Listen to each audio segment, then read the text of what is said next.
Hi, I just returned from one of my favorite hardwood stores with enough lumber to start my next woodworking bench. But before I describe what I've purchased here, I want to talk to you about what you should know prior to visiting a hardwood store, planing mill, or sawmill. Experienced woodworkers might find some of this a little boring, but please stick with me as this segment is short and you will pick up a tip or two on building your bench, such as the approximate amount of lumber to purchase. Lumber in these businesses is typically sold by volume in its rough sawed form. In North America, we use a unit of dry measure called a board foot. I'm not familiar with the metric equivalent measuring method. Perhaps it's a cubic meter. If you live in a country where metric measurements are used, do a little homework to familiarize yourself with your supplier's method. Additionally, all my measurements in this video will be in inches and feet. If you plan to use metric measurements, there are plenty of great free conversion programs on the internet. A board foot is equal to a 1-inch thick board by a 12-inch wide board by a 12-inch long board. This is approximately 1 board foot. However, when purchasing rough sawed lumber such as this, and you can see how fuzzy it is, board thickness is usually referred to in 1/4-inch increments. Thus, 4/4 lumber equals approximately 1 inch. This is 4/4 lumber. 8/4 lumber equals approximately 2 inches in thickness, such as this lumber I purchased here.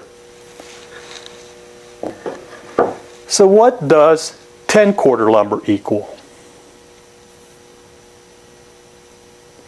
That's right, approximately 2.5 inches. So now that we understand 4/4, 8/4, and so on, how do we calculate board feet? We can use one of the following two equations. Board feet equals thickness in inches by width in inches by length in feet divided by 12, or thickness in inches by width in inches by length in inches divided by 144. Both will arrive at the total number of board feet. So we have a board that is 8/4 thick by 7 inches wide by 12 feet long. How many board feet does it contain? We know 8/4 lumber is 2 inches thick. Therefore, we have 2 inches of thickness times 7 inches in width times 12 feet in length divided by 12, which equals 14 board feet. What I have here is approximately 200 board feet, or roughly half a cubic meter of 8/4 hard maple lumber. But many other hardwoods could be used. Beech, ash, oak, hickory, etc. I know of a guy who built his entire woodworking bench out of Purple Heart. And to be frankly honest, it's where I got my idea to dress my woodworking benches with Purple Heart. But obviously, any other exotic hardwood could be used as well. I personally think a bench built out of European beech and dressed in a figured sapele would look awesome. Whatever hardwood you select, I recommend ones with a closed grain to it. It sands and finishes better, and when you get around to one day, and you will, spilling a little glue or finish on your bench top, it'll clean off a lot easier for you. Some of you probably noticed I mentioned oak earlier and are saying to yourself, hey, oak, that has an open grain. Well, you're absolutely right. But there are many benches built from it because it is hard and readily available at cheap prices.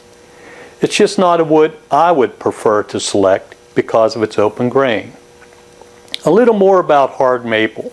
It's also known by two other names, rock maple and sugar maple. It is this species of maple that is tapped for its sap to produce maple syrup.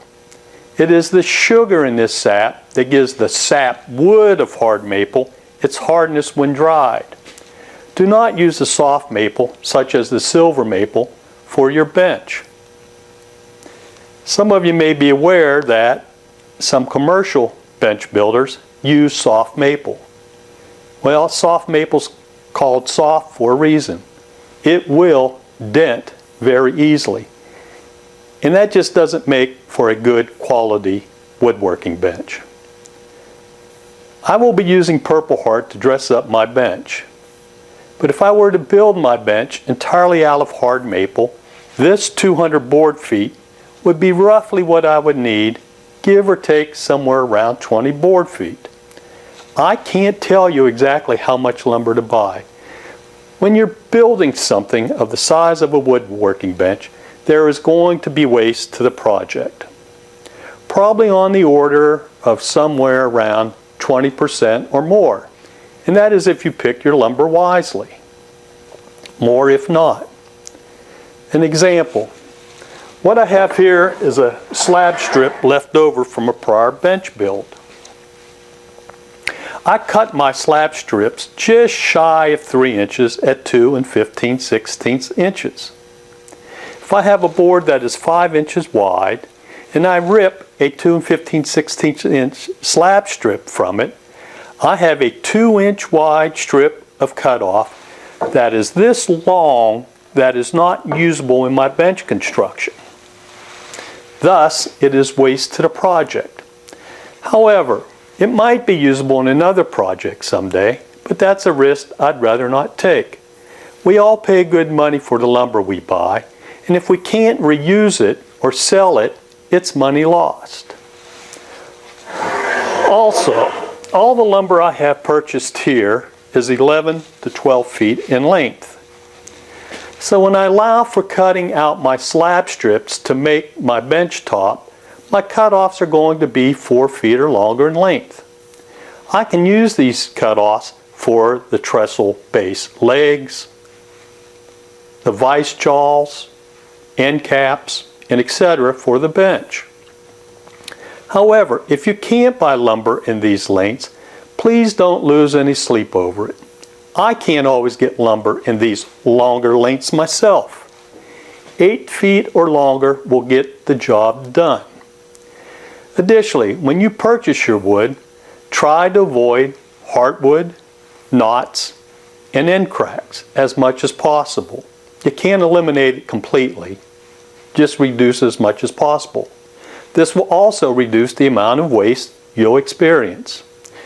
If you are going to dress your bench with another hardwood, such as I am, I suggest you start off with purchasing about 150 board feet of your primary selected hardwood.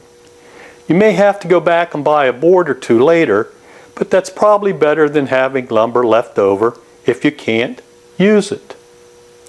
I'll discuss later in this video, when the time comes, as to how much you'll need for your dressing wood if you plan on doing this type of construction.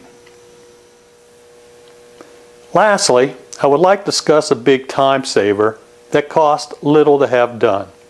I highly recommend getting your rough sawn lumber milled to S3S.